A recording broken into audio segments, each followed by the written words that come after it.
কেমন আছেন? আশা করি সবাই ভালো আছেন। আমি মামুন আবার আপনাদের মাঝে নতুন আরেকটি ম্যাজিক নিয়ে হাজির হয়েছি।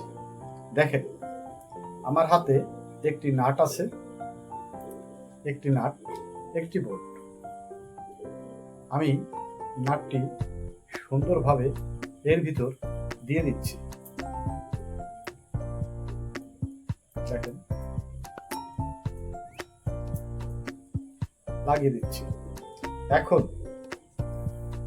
আমি যদি এই নাটটি বলি যে তুমি একা একা আস্তে আস্তে খুলে পড়ে যাও, দেখেন পড়ে যাবে। আবার বলি থেমে যাও, থেমে যাবে। আবার যদি বলি চলো, চলবে। দেখেন আস্তে আস্তে এ একা একাই আমার হাতের ইশারায় খুলে পড়ে যাবে।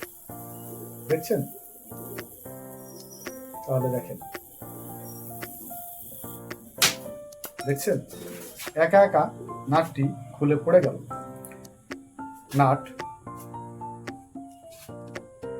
নাটের এই ম্যাজিকটি যদি ভালো লাগে আমার চ্যানেলটিকে সাবস্ক্রাইব করবেন, পাশাপাশি লাইক দেবেন, অন্যকে দেখার সুযোগ করে দেবেন। ভালো থাকবেন, সুস্থ থাকবেন। আল্লাহ হাফিজ।